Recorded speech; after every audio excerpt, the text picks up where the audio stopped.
Welcome to Ear Shifter. He's Sean Capstick. And he's Rene Rouleau. And Rene, tell us, why are we here? Sean, we are here because we are very passionate about music, and we would like to share with you what bands we feel were kind of overlooked and we're very passionate about. And maybe, who knows, you might like them too. Or you already like them and you're like, hey, I'd like to know more about that band. We are here for you, people. We are here. Okay, well, I've got my work cut out for me on this episode because I want to talk about Sparks. So Sparks is a band that have been making music for over 60 years. They have 28 albums, and they have started genres, stopped playing genres, gone back to genres so many times, it's really hard to classify the band. But they're two brothers, Ron and Russell Mael. And unlike other brothers, like the Reed brothers, who were great pop, they wrote different catchy pop songs. You know, they don't hate being rock stars anymore like the Reed brothers. And the Reed brothers are from which band? Jesus and the Murky Rain. Yes, otherwise known as the Jesus and Mary Chain. Yes, one of our faves. And they're kind of similar to the Butler brothers, who started a look, you know, have kept that look from the start. But unlike the Butler brothers, they play their old hits, but they play their new songs. But really, they just want to play their old hits. Whereas Sparks have vital new music that's doing as well as it has ever up until this day. And just a little background there, he actually referenced the Psych Furs or Psychedelic Furs. And Sean and I saw Jesus and Mary Chain and the Psychedelic Furs here in Toronto a few months back. Yeah, both good bands, both good bands. And like the Ashton brothers, who were on a major label and got kicked off the major label and had a period of bad commercial success, the Sparks just kept going. They went through periods where I think they went a couple, like 6-7 years between albums, even though they released an album at the beginning, you know, sometimes twice a year, every year. And now they're back on that every other year cycle. They've kept going. And the Ashton brothers are? I want to say the Verve, but I'm not sure. Oh, that would have been a good brothers. It's the band that the world forgot about. Gene Loves Jezebel. Oh, that is Gene Loves. Okay. And I was thinking Richard Ashcroft, and I got thrown. Yeah, gotcha. Now, what is the Ashcroft now? Who are the brothers in the Stooges, who were pretty good brothers? No They idea. were the Ashton brothers as well. Yeah, there were two brothers in the original Stooges. Yeah. That's cool. Great band.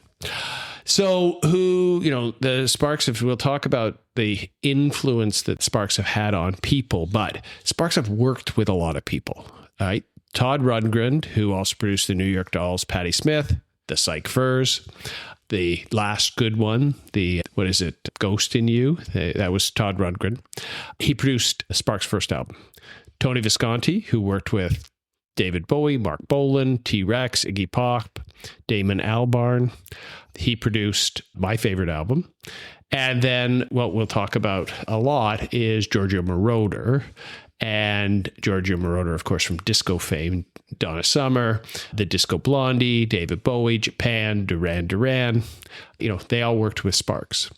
So, you know, and the latest compilation from Indie Pat from Portland, they just came out with a new single. They're going to be on the Gorillaz new album. And that's probably as good an endorsement as you can get from someone. That's pretty good. And I hope I'm not stealing your thunder here, but there's also the Franz Ferdinand collab. The Franz Ferdinand collab. Yep. And I believe the album was called FSS. Franz Ferdinand and Sparks. Did they have a song called Collabs Never Work or something like that? That was one of the songs. Yeah. I love that. And Johnny Delusional was the hit off that record. Yeah. So I remember, because Sparks are so memorable, they're two brothers. The one brother sits at his keyboard looking very, forlorn, straight face, doesn't, he mugs for the camera. And then the other brother prances and was quite a beautiful man, still is a beautiful man. And he danced around. And Ron, who's the keyboardist, writes all the lyrics, does all the music, and his brother emotes it and performs it. So they're really interesting. So I remember seeing them because I saw them on Top of the Pops in 1979, the summer of 1979. You know what I was going to say was, that reminds me of the Gallagher brothers, because Liam really just sings. He can't play an instrument to save his life. And the Gallagher brothers are what band are they from? I believe it's a band called Oasis. Oh, yeah, I've heard of them. Oh, my Lord. All right. He's gaslighting me now. We talked about it last episode. So it was the summer of 79. I was visiting my cousins in the UK.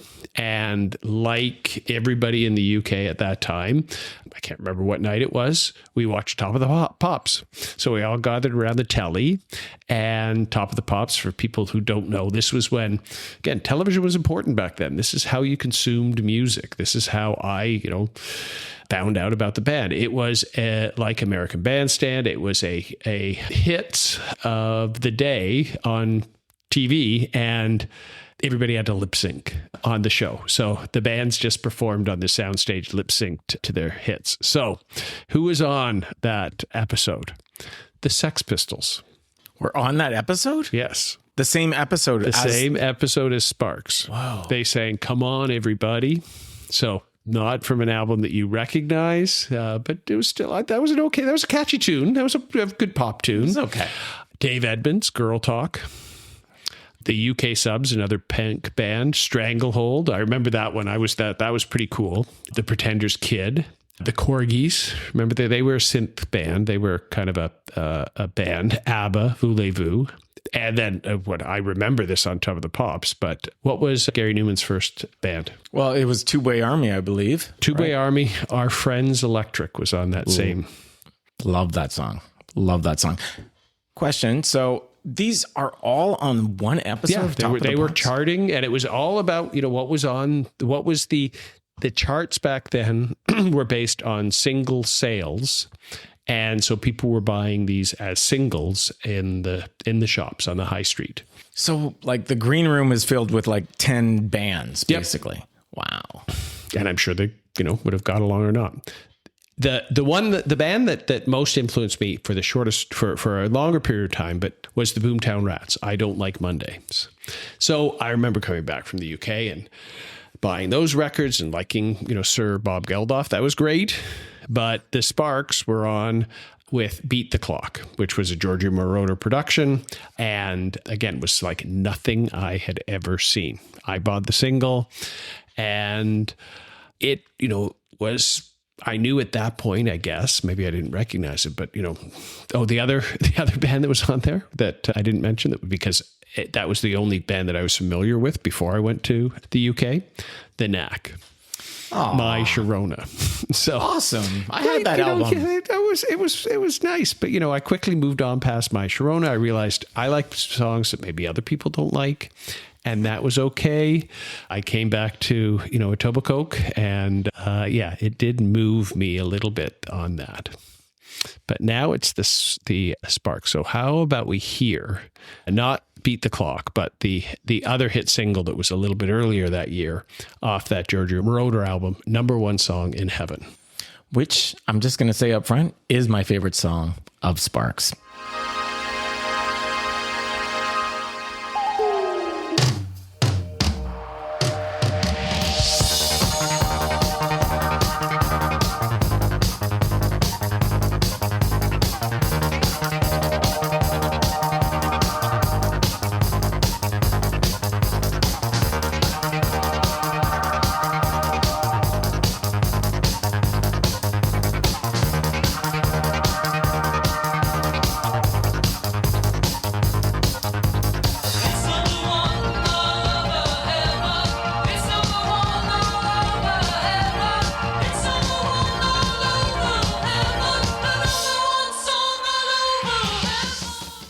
Okay, so the booms and the choos, the whole album has that song on it, and it's hard to think now how revolutionary that was at the time, right?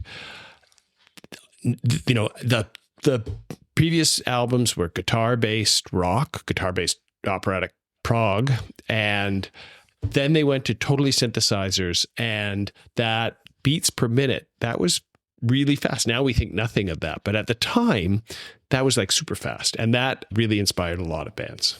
Yeah. And in fact, so now it's commonplace, but back then it was insane, and it inspired bands like Depeche Mode, probably, a band I'm not fond of very much, but Yaz, influenced Yaz as well, and many, many others. But now it just feels like normal, but back then it was crazy. It was pretty revolutionary. That synthesizer sequencer was cutting edge. So I started buying the band's records, but never heard them because there was no Top of the Pops in Canada. And, you know, so they existed in records for me. And they're weird. They are a weird band. So Rene, you're one of the few people that I've converted over to Sparks, because usually I don't bother, or I say, you should listen to that. And then people say, that's weird. So how would you suggest, if someone hasn't listened to Sparks, how do they go about that? Okay. This is going to be a very lame answer, but watch the documentary, because I watched the documentary and that changed my perspective entirely. And I do want to add something that you know about me, but I don't think our listeners do. I do not like music and comedy combined. I actually hate it enormously, which is why I hate the Bare Naked Ladies, and I'm using hate judiciously, but in this case, I do hate the Bare Naked.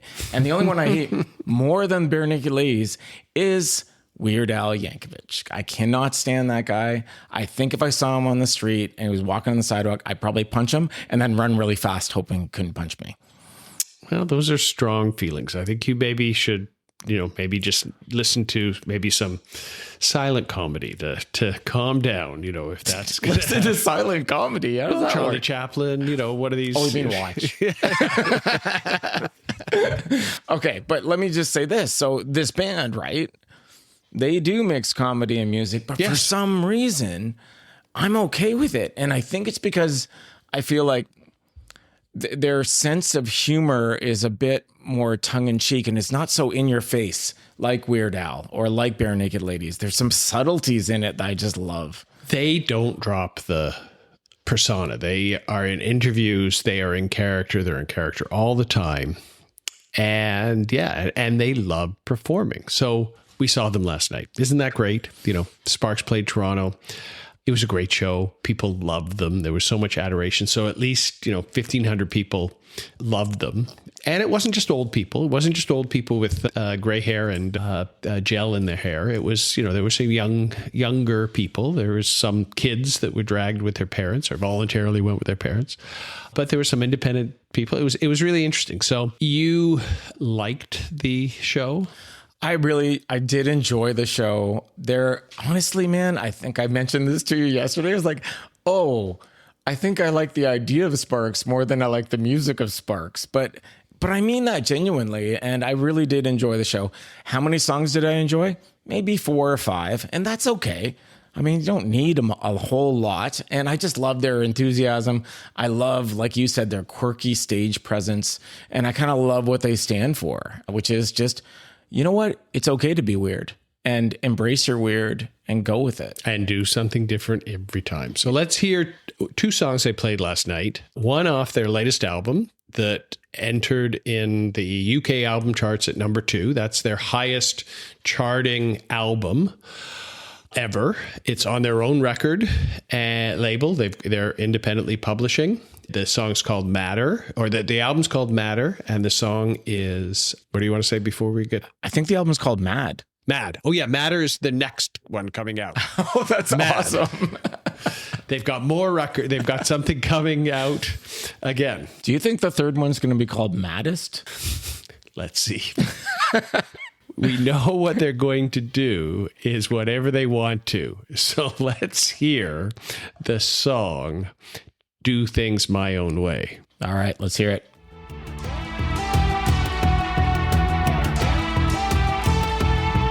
Nowadays, all my days, gonna do things my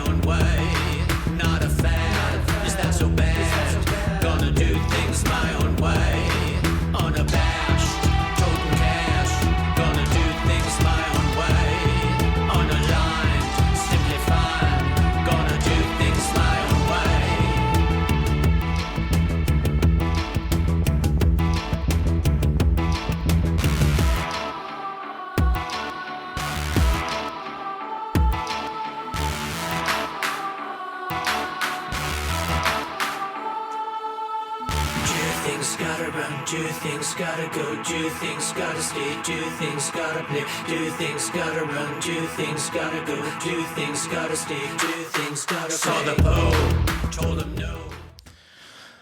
Okay, so this is not one of my favorite songs. In fact, the song actually kind of drives me a little crazy because I know what they're trying to do, what they're going for, that kind of staccato sort of, but I'm not enjoying this song. Well, I like the sentiment of the song, just doing things their own way. And, after 60 years, they can do things their own way. That's what they do. So one of their, they've been down so many times, they've been counted out. One of their records was called Womp That Sucker, where they were pretending they were boxers, and I think Ron or Russell's on the ground. They released an album called Senseless Violins and Gratuitous Sax. And they do this great song called When Do I Get to Sing My Way? So let's hear that. Let's hear that one.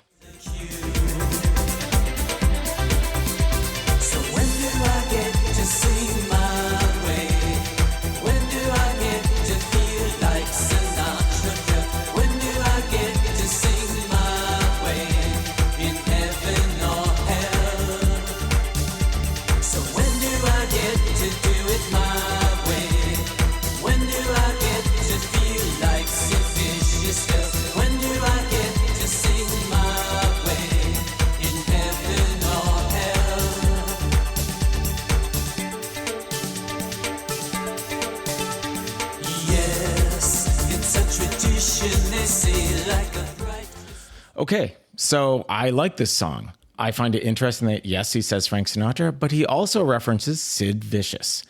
And what I find really fascinating is in that rock doc that I know you're going to talk about a little bit later on, I remember Ron vividly saying that the Sex Pistols album was absolutely amazing. Like, they respect the Sex Pistols, which makes sense because at the beginning of that documentary, they talk about an old-timey movie that they saw called Blackboard Jungle. Mm-hmm. And in Blackboard Jungle, there's a theater, and the theater seats get ripped out and thrown around.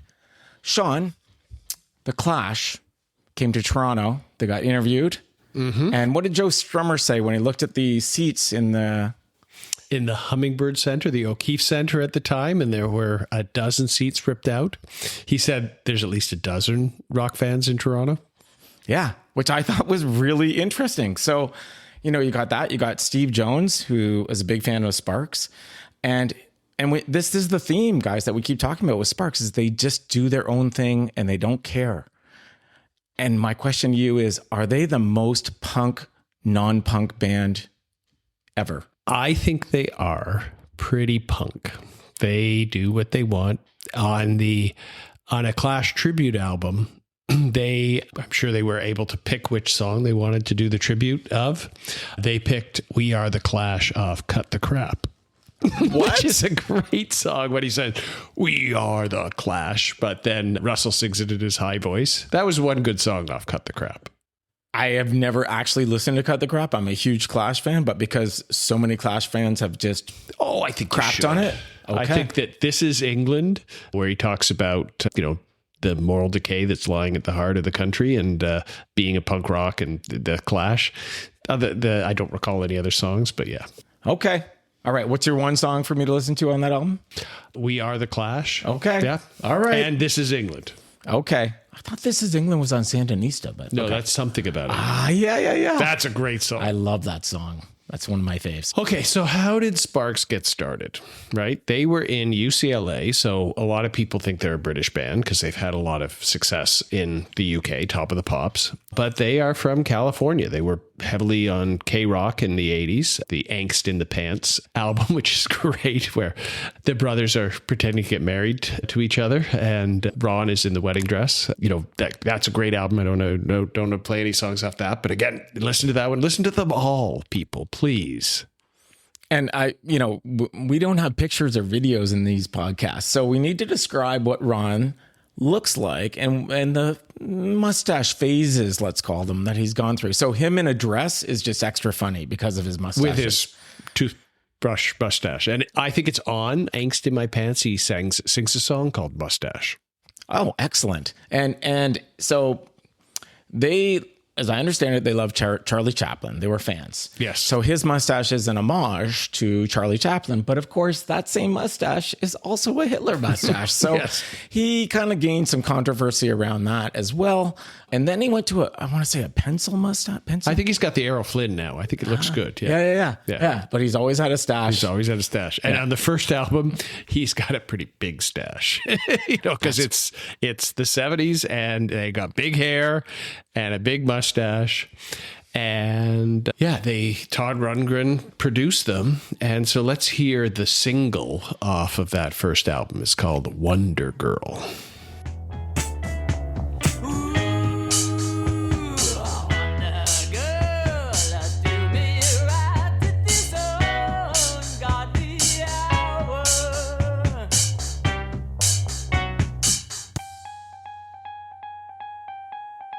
She was a wonder to her dad, a self-made man who owned all that he had. And after all, self-made men have daughters who just won't.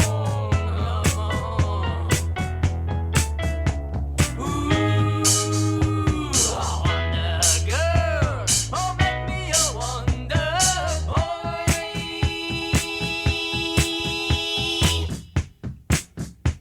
She was a wonder girl, some girl, that girl. She was a wonder girl, some girl, that girl. She was a wonder girl, some girl. Okay, so you wouldn't think back in 1971, and at that time they were called Half Nelson. They changed their name to Sparks when that album didn't sell because they thought that name change might help. You wouldn't think that they were the most punk band, non-punk band ever, but they stuck with it.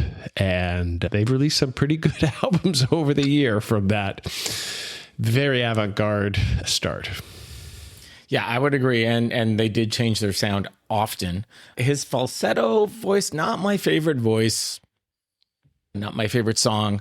But again, I went for a reason because I'm sold on Sparks. And again, the hot tip, guys, is besides listening to our podcast about it, watch the rockumentary because that turned it for me. And just so you also know, it was only 6 months ago that Sean said, I might do an episode on Sparks. And I said, who?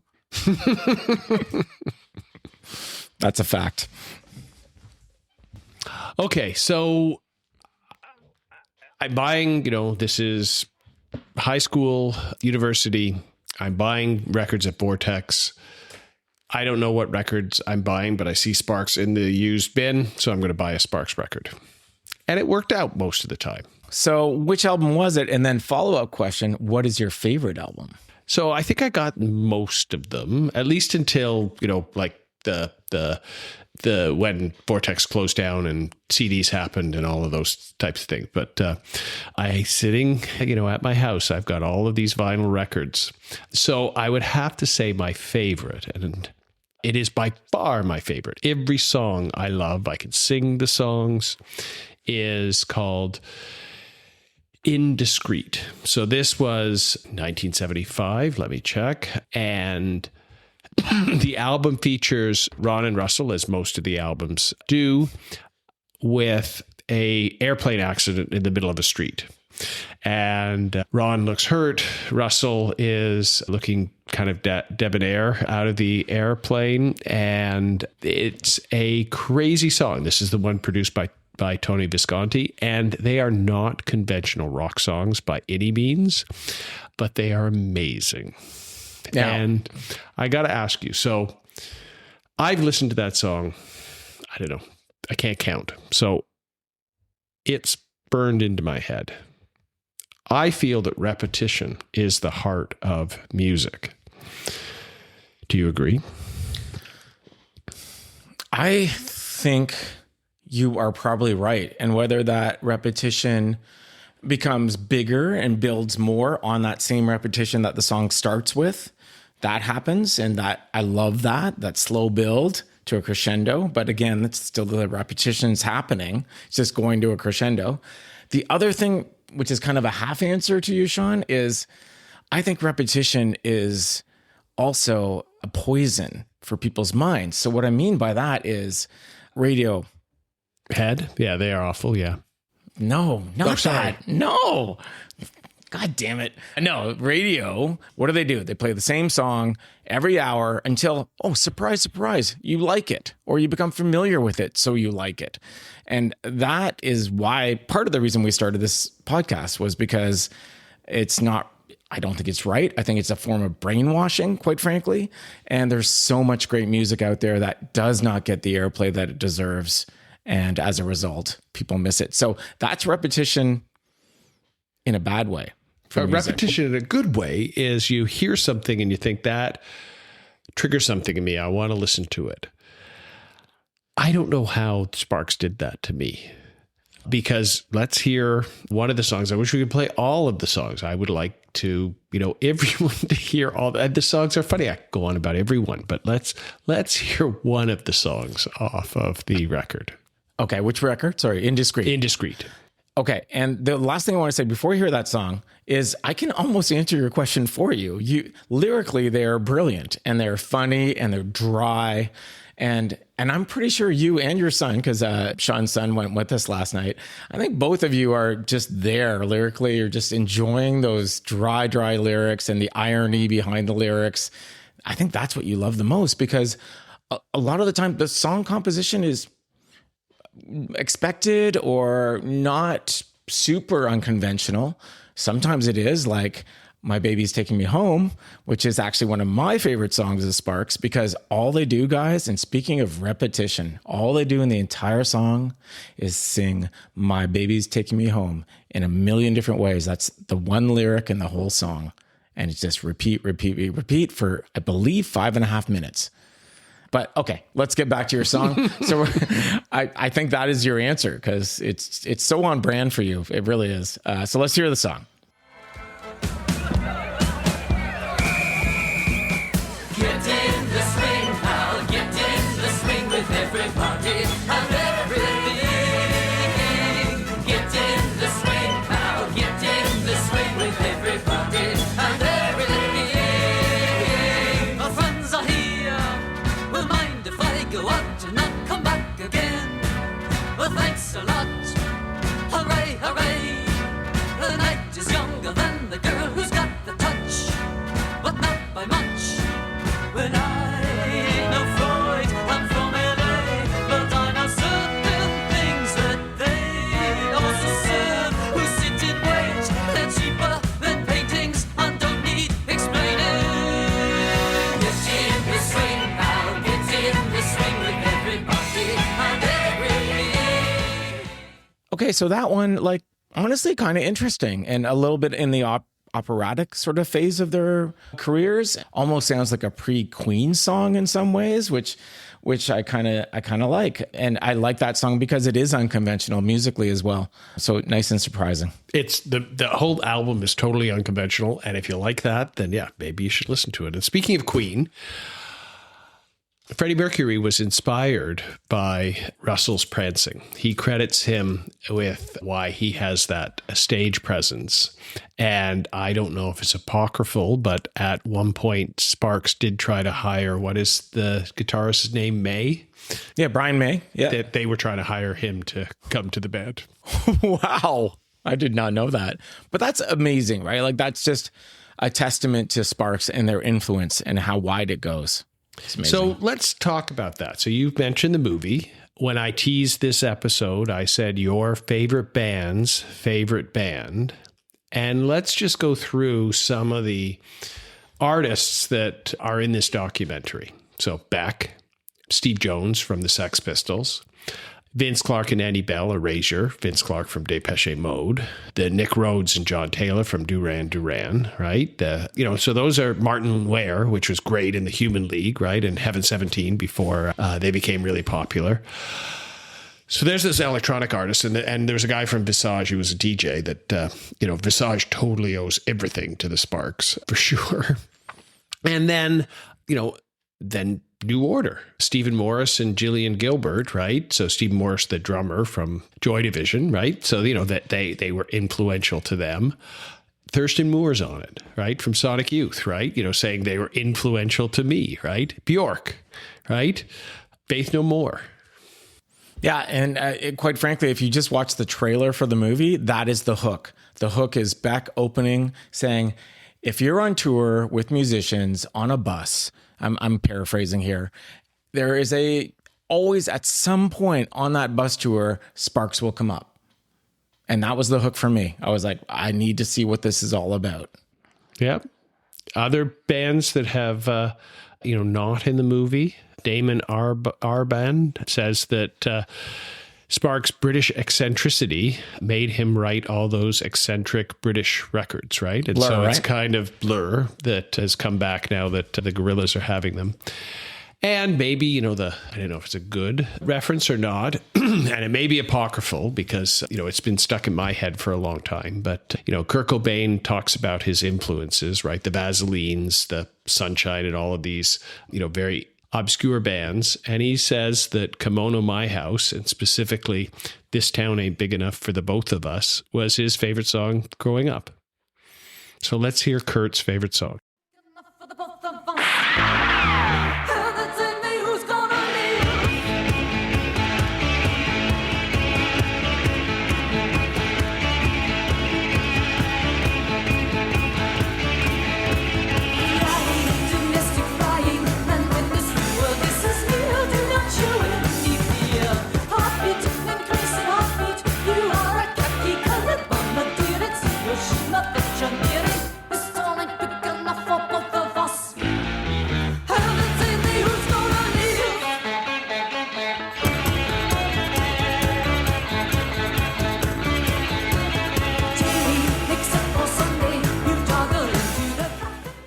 Okay, so again, in their operatic prog rock phase, not a conventional song by any means. I love the gunshot in the song. And yeah, why not that be your favorite song? And that album was, I think, the first one that didn't feature Ron and Russell on the front cover. There's a picture of two geishas, and one of them looks very naughty and the other one looks very surprised. And then Ron and Russell are in geisha clothes on the back. So it's just a great album. And that reminds me, way back then, they often insisted that there was no name of the band on certain albums, I believe, at least one or two, where the name of the album, the name of the band and the album name is actually on the back of the album cover. I think it says Kimono My House in on this the one. front. Yeah. Yeah, in this one, but there are one or two where it's literally nothing on the front except the image that is the image, and that's it, which is, I'm pretty sure record companies don't really like that. The 70s were a wild time. Yeah, it was pretty good. Okay, so how popular are they, Rene? Oh, you mean in terms of Spotify listeners? Well, Sean, they have actually, and it surprised me, 2.3 million monthly listeners. So is that our Band of Horses is more popular, but this is our second most popular band so far? Yeah, I mean, I think they're up there with Band of Horses in terms of popularity, yeah. So, but at the same time, buddy, you introduced them to me 6 months ago, and I fancy myself as kind of a music guy, right? And in terms of friends, yeah, Chloe's boyfriend, who's a musician, hadn't heard of Sparks. So there you go. Well, he better hear them soon if he wants to be somebody's favorite band. Yeah, exactly. And by the way, I made him watch the documentary with me. So yeah, he's seen Good. it. He's well on his way to rock and roll stardom. There you go. Learjets. Yep. Okay, so are they an ear shifter band? I mean, we know they're an ear shifter band because we're doing the episode. But what makes them an ear shifter band, Sean? So they do what they want to do. They're punk rock. They've never stuck to one sound: glam, synth pop, rock opera, techno. They started some of it and they've done it all. The lyrical wit. Their lyrics are clever, ironic, and often hilarious, right? And they tell stories. That's important to me in an ear shifter band.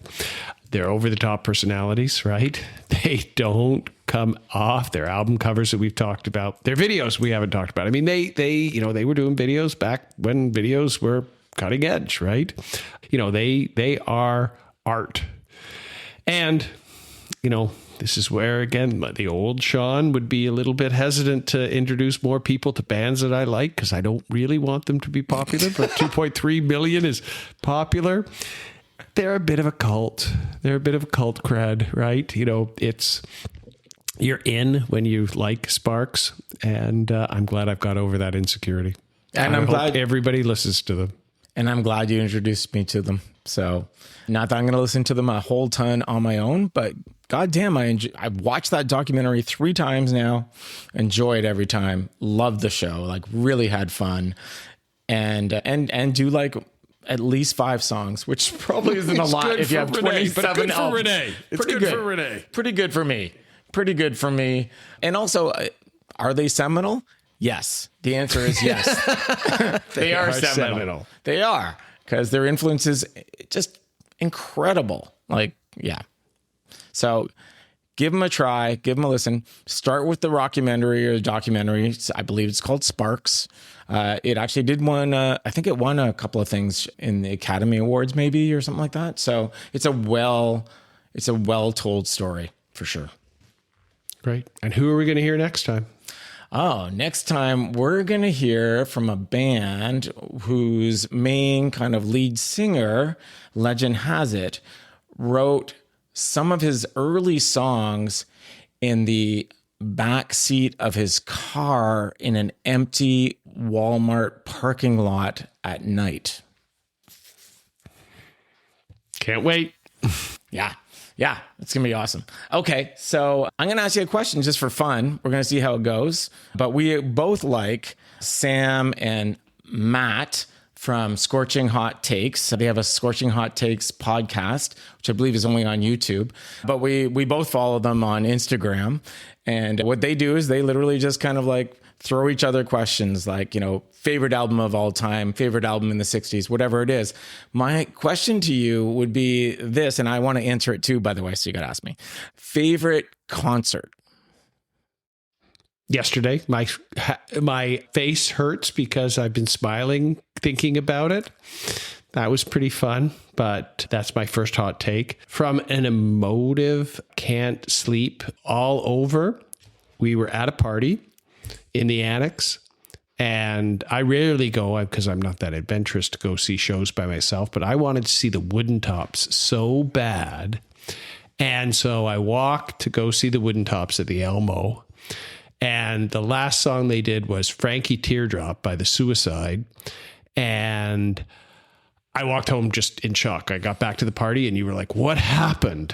And I was like, I just saw the best concert of my life. Yeah, so, that one. Wow. And like, guys, just so you know, that was some time ago, 20 years, 25 years ago. And I remember that because you had this look on your face. I'm like, dude, what happened? What's going on? And you were just like, you were blown away by that concert and you talked about it for quite some time. And I think I had to give you a beer. I think you needed a beer at that point. I think I did. Another beer, maybe. Yes, yeah. I think that it's more likely another one. That's probably another one. And then for me, believe it or not, Sean, it's actually a few years back, you and I took a road trip to Cincinnati, and that first night with the Walkman, that was the first night, right? Yeah. Mm-hmm. Yeah. The first night with the Walkman, reunion, so amazing. And also the National. It was just such a magical night for me. And I just remember being like, just giddy, just like it was a beautiful I think it was a full moon that night and the clear sky. And it was obviously an open concert. So you just looked around at Cincinnati, which we thought was a pretty cool city, actually. Yep. Yeah. And for me, like I was just on a high for quite some time after that. Good shows. Yeah, good shows. All right. Well, I think that's it for now. Okay, till next time. Till next time. We hope you enjoyed this episode of Ear Shifter. Tune in next time where we'll cover another band that deserves more. You can find Ear Shifter on Instagram, Facebook, and TikTok. Friend us or listen to our playlists on Spotify and visit earshifter.com for more information. Special thanks go to our logo designer, Stuart Thursby, and our intro-outro music by Joe Novak. You can find him as Bye Bye Badman, one word, on SoundCloud. And a big shout out to Joe for being our awesome sound engineer / editor. Until next time.